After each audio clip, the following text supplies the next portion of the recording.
Before Gucci embraced streetwear, they tried to shut it down. Dapper Dan was remixing luxury logos in Harlem before most fashion houses knew what hip-hop even was. Decades later, Marc Jacobs' entire runway collection vanished in a mysterious heist.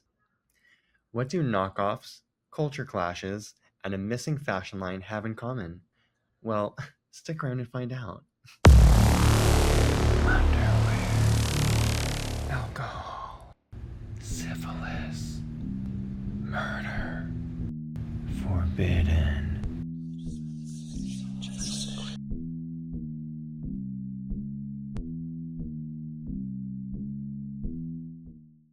Wow, this has a lot of layers to it, it seems. But I'll go ahead and give you a little info about this new series that we're doing. In the world of high fashion, appearances are everything, but behind the glamour lies a darker thread. This is our limited series, Crimes of Fashion, where we'll be uncovering the secrets, scandals, and schemes woven into the fabric of the style industry. Welcome to Forbidden, the podcast where we discuss the dark, disgusting, and the disgraceful in our unmentionables. That's right, folks, we've slipped into something more comfortable. Have a cocktail in hand. Hope you are doing the same. Welcome. My name is Amanda Kamada. And I'm Blake Roberts. And what are you imbibing on this evening, Amanda? Well, I have another cannabis cocktail this evening. It is a raspberry Long Island iced tea. It is quite refreshing and delicious. And I also took a gummy. We're You know, gonna in the enjoy world of the hell out of fashion, it. there's a lot of drugs. So I thought, why not go that route this evening? And now we're going to invite in our special guest, Kate Moss. Exactly. Um, I wish. and what are you wearing a designer bra this evening? I am. I'm wearing a new line that I have been following, and I can't remember the name of it.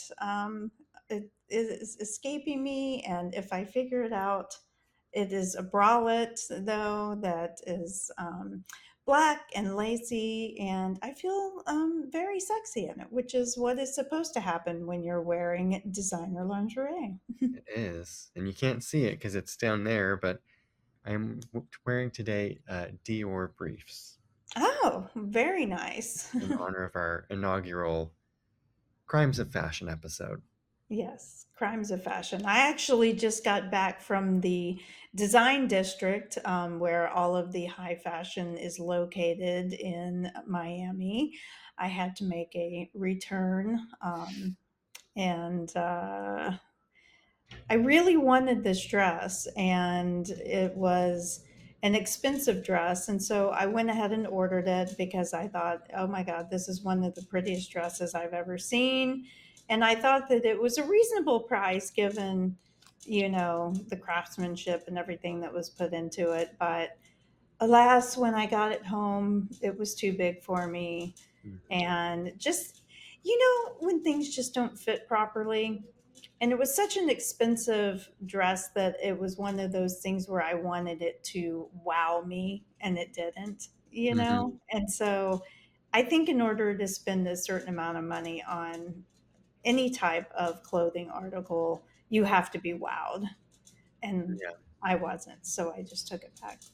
yeah, So I just actually came back from the design district, which lends perfectly to this series, indeed it does. fashion. Turn to the left. Now, I do remember Marc Jacobs. Wasn't he the creative director of Louis Vuitton for a while? He was a creative director for Louis Vuitton for a long time, from 97 to 2014. Okay. I thought I remembered that. And it was kind of like his metamorphosis because he used to be so like geeky looking and stuff like that. And then that man got older and he daddied up and started working out. He shaved that head, he got some tattoos, and he is one hot guy. And he Yes, seems like he's a little bit of a mess, which of course I always love. we enjoy. Hmm. Yes, but alas, he is gay, so he probably would not be interested in me. If I did drag, I think my my drag name would be Kate Mess. Kate Mess. That is actually quite perfect for you. Uh, Oh, shall we get started? yeah, let me share my sources. I have a lot of sources. I'm going to breeze through these real quick. An article from 2019 from the New York Times, fashionnetwork.com, an article about Marc Jacobs, forward.com. I have an article from IB Times, which is not Irritable Bowel. That article, I think, is from 2012, yes. Out.com, Marie Claire, and that's it. I got them all. That's a lot of sources. Yes. So before Dapper Dan became a fashion icon, he was Daniel Day, a hustler on the streets of Harlem navigating what he called the paper game, a world of gambling and financial fraud in the 1970s. He was candid about this chapter in his life. It was about survival, ingenuity, and finding loopholes in systems stacked against him. Dan was always looking for an angle. That same mindset, seeing opportunity where others didn't, eventually carried over into fashion. Drawing from his experience in the fur trade and Harlem's aspirational culture, Dan recognized that luxury fashion symbols like those of Gucci, let me speak correctly, Louis Vuitton, and Fendi carried the same social weight as diamonds and mink coats. People wanted status, and those logos gave it to them. So he built something entirely new, streetwear infused with luxury branding. Custom pieces featuring high fashion logos became his signature.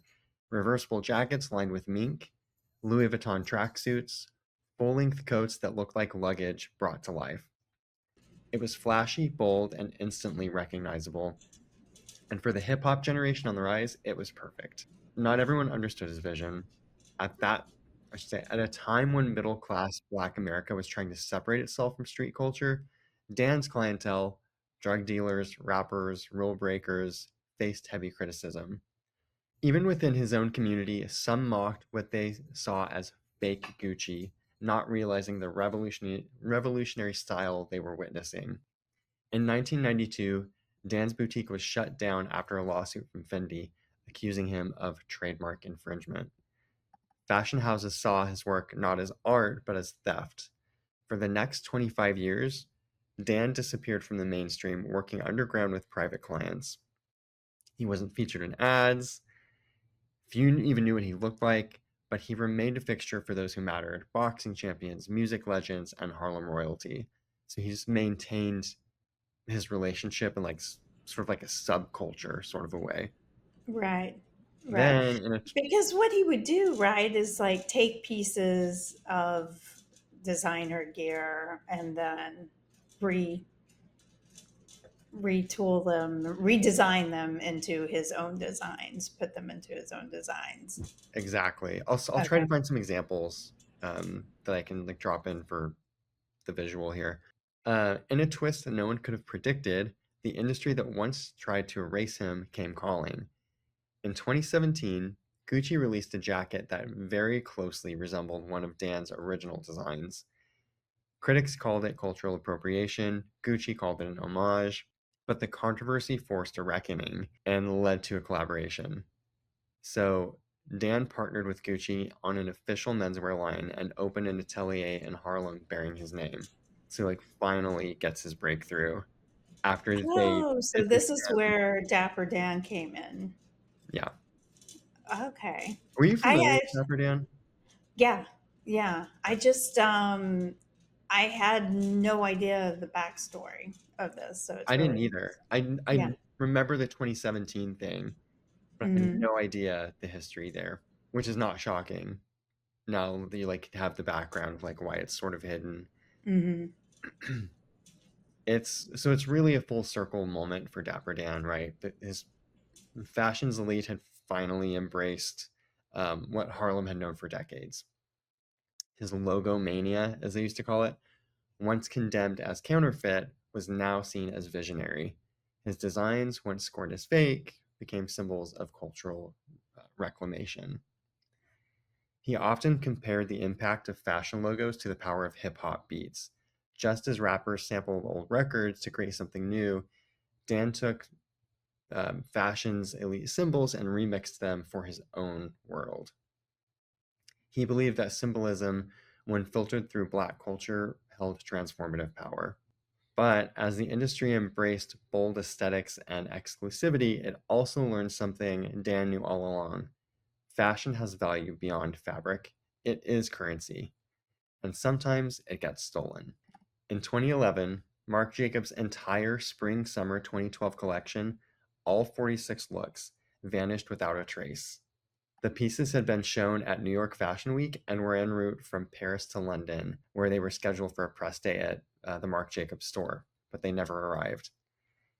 And I found conflicting sources here. Some said they were stolen on the train, like off of the train, like a train heist, and others say that they were stolen from a van from the first location to the train. So Hmm. either way, it's a crazy story. 46 looks all going That's to. a lot of looks. I mean, that's a lot of clothing to get out of wherever it was, whether it be in a van or on a train. Like that had to have been an inside job, right? Maybe, I possibly, yeah. Yeah. Yeah. So the press event was abruptly canceled, of course, because they had nothing to show. Nothing show. Yeah. An email from the Marc Jacobs PR team broke the news to editors and buyers. The collection had been stolen during transit. The disappearance was more than an inconvenience. It disrupted editorial planning, trend forecasting, and months of behind the scenes work. British writer Fong Lu wrote that unless the thief was a 7 foot tall woman with size 6 proportions, they wouldn't get far wearing the garments. Because, it's, what do you call that? They are the prototypes. Sample sizes. Yeah, very specific sample sizes. The theft wasn't about fit. It was about access and value, something Dapper Dan understood decades earlier. When luxury becomes cultural currency, it's only a matter of time before someone takes it off the runway and into the shadows of basically the black market, right? Mm-hmm. Marc Jacobs seemed to take it all in stride, though. In the window of his Soho store, he put up a faux wanted poster. It featured a disguised figure and a cheeky tagline. It said the burglar would be dressed to kill, quote. So they, Made the most not out the of it. guy. It was sort of a funny. Just weeks after that, after the Marc Jacobs Spring Summer 2012 collection disappeared, another high-profile fashion heist made headlines. This time the target was Louis Vuitton. In a robbery that took place just after midnight on November 25th, masked thieves broke into the cargo section at Paris's Charles de Gaulle Airport. They held 5 employees hostage and loaded 2 trucks with 10 skids of Louis Vuitton merchandise, an estimated $40,000 worth of bags. As with the Marc Jacobs theft, the true motive behind the Louis Vuitton heist remains unclear, because they were never caught. However, speculation points to the counterfeit market. I'm sorry, Amanda, am I boring you? No. I It's felt like been I was fun. gonna sneeze. I thought you were stifling me on. No, I felt like I was gonna sneeze, and I didn't know if I could get to the mute in time. Sorry, I disrupted myself with my comment. Where was I? The Yeah, so heist at the Charles de Gaulle. they were never caught. Speculation points to counterfeit market, where stolen originals can be used to produce cheap knockoffs. These crimes of fashion, see what I did there? Mhm. Hit a deeper issue woven through the luxury industry: counterfeiting. When original designs disappear before they ever hit the sales floor, it raises questions not just about theft, but about replication, market manipulation, and who profits from fashion's global allure. For decades, the fashion world tried to police the line between authenticity and imitation, but stories like Dapper Dan's prove that sometimes innovation lies in that gray area, uh, Right. right where like survival meets creativity. Whether it's a Harlem boutique remixing logos or stolen designer goods feeding black market production, in fashion, What's real isn't always legal, and what's illegal often ends up setting the trend. And that is the story of Dapper Dan and counterfeit culture. That's really interesting because I mean, I know that you have, well, I think if any of our listeners have listened for any amount of time, they know that we have both lived in New York City and that there is the land of counterfeited goods. Like you go down to Canal. Chinatown, Canal Street. Um, I have been guilty of doing that myself, just sort of out of curiosity, but also just to see like what I could get, and how close it really felt to being like a luxury item because I have both. Hmm. And I gotta say, some of those are really fucking good. Well, so what's really crazy is just a couple of days ago, I got hit with something on LinkedIn. I screenshotted it. And it was basically like uh, WSJ, that's Wall Street Journal, right? Hmm. Yeah, it's a Wall Street Journal article. And it's inside the shadowy, lucrative business of super fake luxury handbags. And they're essentially saying that now counterfeit bags are so good that you can't tell it's a fake unless you x-ray it.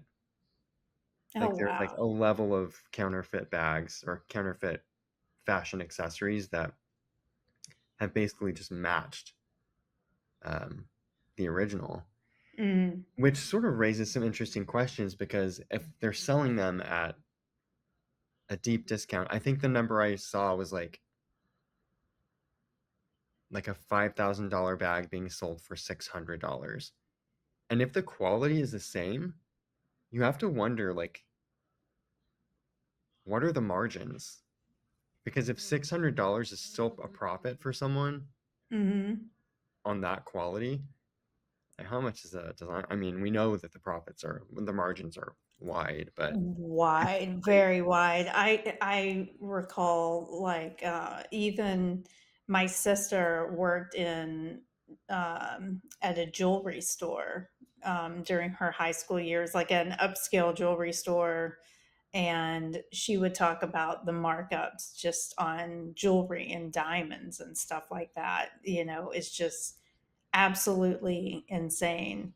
So I could see that the markup, in that world is probably very similar to like fine jewelry and that sort of thing. right, Um, I guess the difference is that I kind of wonder how these are being produced because part of the allure of carrying a handbag, and it's not just the status symbol behind it and the brand behind it and that sort of thing, is supposedly that they are you know handcrafted by artisans, in like smaller batches and that right. sort of Limited thing, run. limited runs, Yeah, that sort of thing. And so you wonder who are making these counterfeit bags. How can they be so closely, resembling? Like, if it takes an x-ray, that means that the craftsmanship is also very good.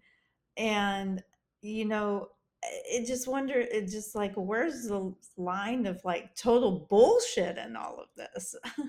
yeah. You know what I mean? How do you Hmm. feel about people who buy counterfeit things? And have you ever done so? I don't think I have. I mean, I feel like that's more of like like a handbag accessory thing. Mhm. So I haven't. I guess I don't really feel that strongly about it because I feel like the people that have the money to spend on designer bags and clothing are still going to do so. Like Mhm. the designer market is still going designer. They're not going Canal Street No. knockoff. No. So the people that are purchasing counterfeit are typically the ones that can't afford to go make those purchases anyway. Right. Not on like the really high end stuff. Yeah. So I kind of feel like it's not like it's cannibalizing their market. exactly. I So, think I have more of a problem with I've heard of places like Anthropology and stuff like that ripping off artists' work, mm, independent artists' work. that is That different. is what I have a problem with, I you know? agree. That's Yeah. that's like hurting the little guy, you know? Mhm. So, That people can prove that, smaller designers who did, like work with a certain material or made their own design on a material or a, piece of, uh, dishware, that sort of thing. when I was in um, when I was at SCAD for illustration, one of my professors was telling a story about it was in the 80s, and he was a successful illustrator by that point. And he walked into, I believe it was an art store. And do you remember back in the day when you would have like wallpaper and then you'd have like a wallpaper trim at the top? There's like a Mhm. pattern.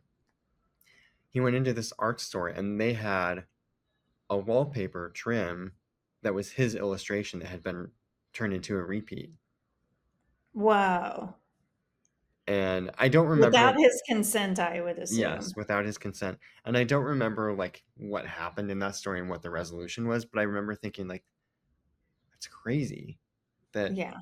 someone could have probably purchased that for not that much money, but instead you just steal it and it's just, yeah, Yeah.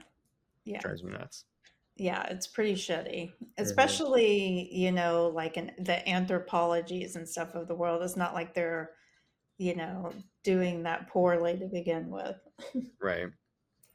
So, have you purchased any designer gear lately? No. Your talks. Oh, that's true. Yeah. I have my custom tuxedo. Yeah, That was last year. That's so last year. Um, but it's but it's still very current. mhm, it is, yeah. Yeah, I guess that's it. Like I tend to buy like things on clearance. I'd like to take this moment to give a plug to The Real Real because that is Hmm. my jam. And I have been spending way too much money on The Real Real. But I think it's like a really interesting concept. And, consignment has been around all the time, Hmm. for years and stuff like that. I know that you can go to like Goodwills, you can go to, amazing consignment stores in New York City that have, designer gear and all that kind of stuff. But the Real Real for me really upped the game because they basically put everything online, like a typical store, and they style it, they photograph it really nicely, and it's all high end designer gear. And it's like sometimes you can get things that still have tags on it. Sometimes you get things, there's like a scale on there, whether it's like in poor shape or if it's in pristine shape.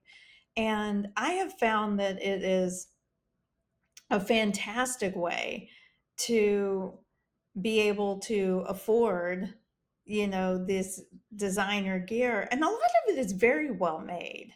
That is Right. what that is what I have gotten out of this. And it's not that much more expensive than buying from like I would say like a Banana Republic or something like that, where I Hmm. feel like the quality in the years past has kind of gone down tremendously. But there's also like the component of like recycling and not creating more waste, with all of this fast fashion and that sort of thing that is causing like huge issues around the world with regards to pollution and all that kind of stuff. Not only making the garments, but the child labor issues. And then people wear something once or twice and then throw it away. So it's ending up in landfills and all that kind of stuff. So I think this Real Real has really changed my life and Yeah. my bank account. Yeah. Yeah, I really like it. I know Um, you've ordered a couple of things off there I before. did. I bought some yellow Italian trousers. They're high-waisted, flared leg, and oh, an Hermes laptop case. It's orange. It's like, yeah. Do you like it? Josh just rolled his eyes. It's I crimes of fashion, Josh. He's judging because he's so fashionable. Oh, he didn't like that joke. Oh, I know you like Mr. Turk. Hmm. I know you're a big fan. Yeah, what are some of your favorite designers? I guess I should ask. Well, I mean, when I think about like, I typically think of like high fashion, which I haven't been able to afford in years. But my favorite was back. Why are you laughing at that? He couldn't afford it then. Oh, well, no, that's true. I was spending money on it, but I couldn't afford it. That was a good point. No, You were the Carrie Bradshaw. No, I went on my credit card. Um, but no, back in my favorite moment was like back in 2003. I was like in college. I loved Prada's 2003 menswear. Like if you could Google it, in case you didn't know how the internet works, you can Google that. But if you look at 2002, I didn't like it. 2004 I liked pretty well, but 2003 was like it for me. I love the way that they mixed patterns and color and their accessories line from that time. So they were doing the trilby, like the really, you know the different, you know what a trilby is? Hmm. Okay, for anyone who doesn't know, it's similar to a fedora, but the brim is much more narrow. Um, the fedora is a little costumey for me. Like if I feel like women can do that, but unless Yeah. you're like David Bowie or something, or like Harry Styles, no one's pulling off a fedora. Don't like, just stop. But a trilby is a little more accessible.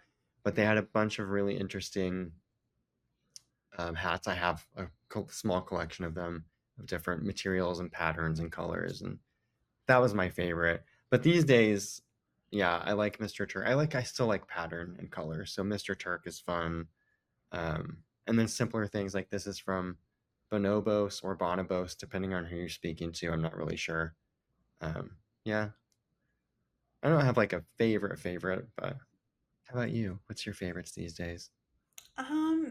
I've always leaned towards really loving Prada's aesthetic Mm-hmm.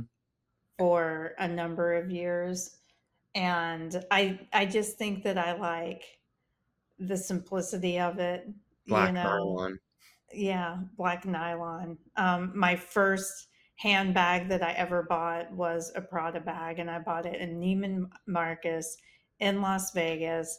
And it was kind of like after one of my first real paychecks when I was making like 25 grand a year, I'm pretty sure. And I remember that. So, I mean, this was like, no joke, like 1999 or something like that. So, this was a long time ago. And it was one of those Prada Tessuto over the shoulder handbags. And I thought that was the shit. And I remember freaking out because it was like $500 or something like that, which back, I mean, $500 is nothing to sneeze at right now, but like $500 in 99 seemed like a lot of money, particularly to someone who was like 23 years old Yeah, and should not be affording that anyway. But I just remember being very proud of it. And I carried it for years. Like, I mean, carried it for years. But I also I love Alexander McQueen oh, stuff.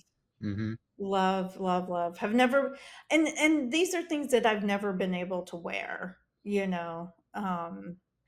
because I can't afford them. But now that there's the real, like some things come every once in a while that I'm like, oh, there's an Alexander McQueen. I think I could wear that. Now I'm not wearing runway gear. Is anyone wearing runway gear? Probably not, because I would when if I could. Yeah, McQueen stuff was just so, like, ornate and Yeah. everything, you know, it was just, like, very in your face and stuff. I really I love Louis Vuitton. I'm really in right now to a newer brand called Cult Gaia. I don't know if you've heard of them or Hmm. not. I think it's mostly women's gear, and that's um, the dress that I had to take back today was to a Cult Gaia, which I was very upset about. Um, yeah, I kind of like brands like that. Nice. Yeah, Gucci's always good too. Yeah. Yeah, I got some of that in my closet still. It's Well, amazing how we could come up with all of this money to buy these designer things when we were so young. yeah, did we come up with that money?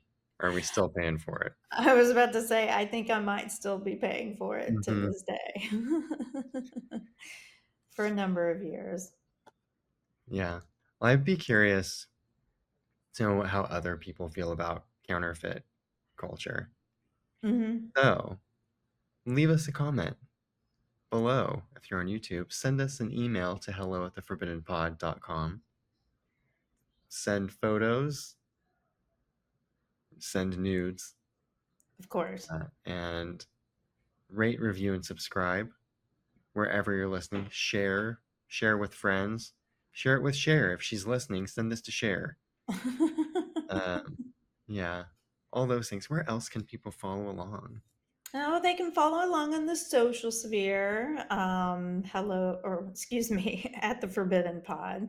That would be on Facebook, TikTok, and Instagram.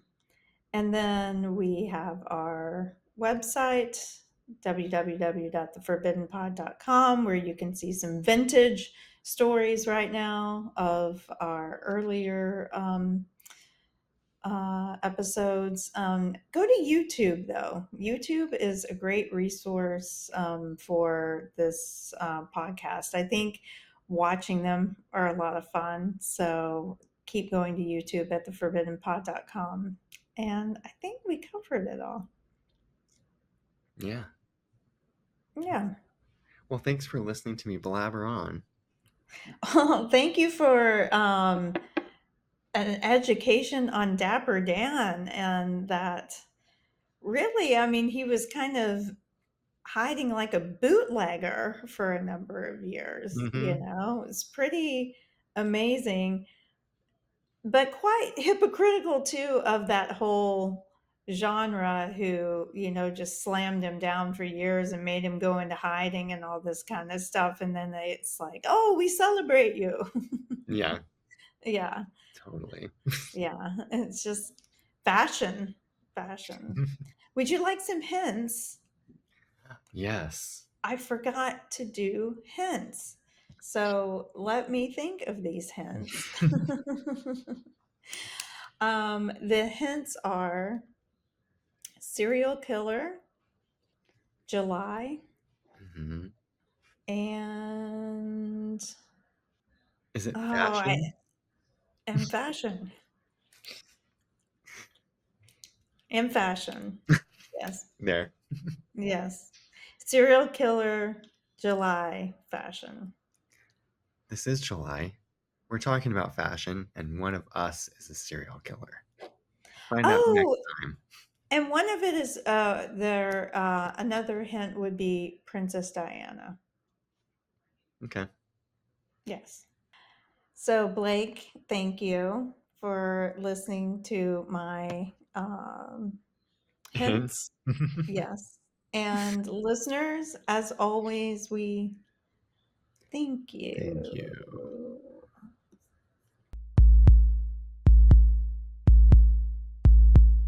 Crimes of fashion.